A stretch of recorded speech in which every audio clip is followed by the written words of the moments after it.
नमस्कार, मैं doctor Manju Jain, retired associate professor from SN Sen degree college Kanpur. जी हाँ, मैं हमेशा की तरीके से फिर एक प्रेरणादायक कहानी लेकर के आपके सामने उपस्थित हुई हूँ, जिसका मकसद ये होता है कि जीवन के कुछ ऐसे क्षण होते हैं जब हम अपना या तो विवेक खो देते हैं या समस्याएं ऐसी हो जाती हैं जिससे हम निराश होने लगते हैं। तो ऐसे समय में कुछ छोटे छोटे ऐसे प्रेरक कथन होते हैं, कुछ ऐसे प्रेरक प्रसंग होते हैं या कहानी होती हैं जो हमको सही रास्ते का चुनाव करने के लिए मार्गदर्शन करती हैं। तो अपनी कहानी के संग्रह में से मैंने एक कहानी का और चुनाव किया है और उसके वीडियो आप तक पहुंचाऊंगी।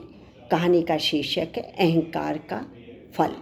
तो आप सभी जानते हैं, मुझे बताने की ज़रूरत ही नहीं है कि हर कोई, चाहे बड़ा हो छोटा हो, खास करके बड़े लोग हैं, वो हमेशा अपने बच्चों को सिखाते हैं, देखो गर्व है, घमंड है कि मैं ही कर सकता हूँ, मेरे ही द्वारा सफल है, मेरे द्वारा उसके अलावा कोई कर ही नहीं सकता। ये जो कि मैं की भावना है, अहम जितना बड़ा होता है, ईगो, वो कभी नहीं करना चाहिए।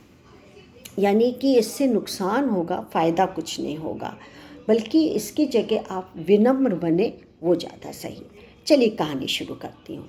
तो एक गांव था, उसमें एक मूर्तिकार रहता था और उसने अपना सारा जीवन जो कि पूरी मूर्ति बनाने में लगा दिया था और एक से एक नायाब मूर्तियाँ वो बनाता था, एक से एक नायाब।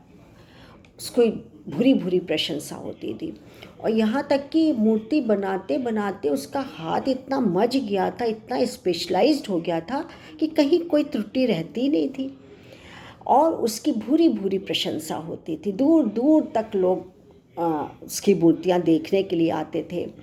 बिकती भी बहुत थी, सर आँखों पे लिया जाता था, प्रदर्शनी लगती थी और उसकी भूरी भूरी प्रशंसा की जाती थी।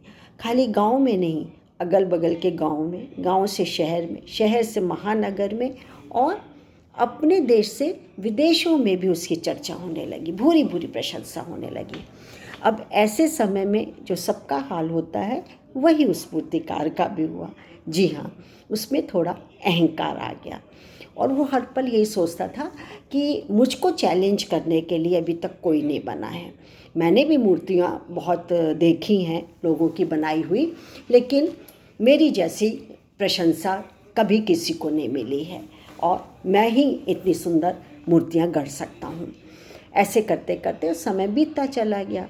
अब वो थोड़ा बूढ़ा हो गया, बीमार भी रहने लगा, तो उसको कुछ खटका लगा कि कहीं ऐसा ना हो कि मेरी मृत्यु हो जाए। फिर मैं क्या करूं, मुझे तो अथाह प्रेम है अपनी मूर्तियों से, अपनी बनाई हुई मूर्तियों से, तो मैं यमदूत को अपने पास फटकने नहीं दूंगा, वो मुझे नहीं ले जा सकते।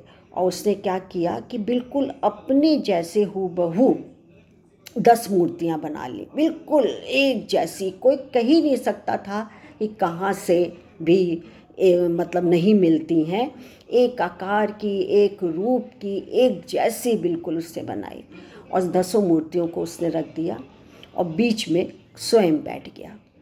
आखिर में वो दिन भी आया जब यमदूत उसको लेने आए, यानी मृत्यु निकट आ गई। लेकिन भैया यमदूत भी अवाक रह गए, उनका भी मुंह खुला का खुला रह गया कि मैं पहचानूं तो पहचानूं कैसे इस बंदे को, और यदि इसकी मृत्यु निकट है और इसको मैं नहीं ले गया तो ये तो प्रकृति के नियम विरुद्ध हुआ, क्योंकि प्रकृति तो यही कहती है कि जिसका आगमन है उसका निगमन भी है, जिसे आना है उसे जाना ही है। ऐसे तो भरमार हो जाएगी, हमारे संसार में तिल रखने की भी जगह नहीं होगी। तो इससे नियम के विरुद्ध मैं नहीं जा सकता, मुझे तो इसको लेके जाना है। और वो चाहता, यमदूत जी चाहते, यमराज जी चाहते तो मूर्तियों को तोड़ भी सकते थे, लेकिन उन्होंने ऐसा नहीं किया। क्यों? क्योंकि कला का अपमान होता। बहुत सुंदर मूर्तियाँ थी, कहीं से कोई त्रुटि नहीं दिखाई दे रही थी। तो उसने एक युक्ति निकाली। उसने ये कहा कि ये मूर्तियाँ तो बहुत ही सुंदर हैं और कलात्मक और सौंदर्य का अद्भुत संगम है, इसमें क्या नहीं है, सब कुछ है। लेकिन कलाकार तो कलाकार ही है, भगवान तो हो नहीं सकता। इसलिए उसने एक त्रुटि, एक गलती कर दी है। अब वो मेरे सामने होता तो मैं उसको उसकी त्रुटि बता देता। अब वो सुन रहे थे मूर्तिकार महाराज जी, उसका अहंकार बोल पड़ा। ईगो भी देखिए कितने किंग साइज का होता है, तुरंत निकल गया। बोला, यमराज जी, आप यमराज जी तो हैं, पर ये ना सोचिए कि मैं मूर्तिकार हूँ और छोटा मोटा मूर्तिकार हूँ। मेरी दूर दूर तक चर्चा है, भूरी भूरी प्रशंसा मेरी होती है। तो आप बताइए कहाँ आपने त्रुटि निकाली है। बोले, महाशय, त्रुटि नहीं है, आपका सर आँखों पे आपकी कला को करता हूँ, लेकिन मैं प्रकृति के विरुद्ध नहीं जा सकता, मैं आदेश के खिलाफ नहीं जा सकता, और आपको पहचानने का यही एक तरीका था। तो अब बताइए, कुछ अच्छा लगा? अच्छा तो ज़रूर लगा होगा, और समझ भी आ गया होगा आपको कि हर प्राणी को अहंकार नहीं करना चाहिए, अहंकार से दूर रहना चाहिए। विनम्रता, सरलता, सहजता ये अपने स्वभाव में, अपने व्यवहार में लाइए।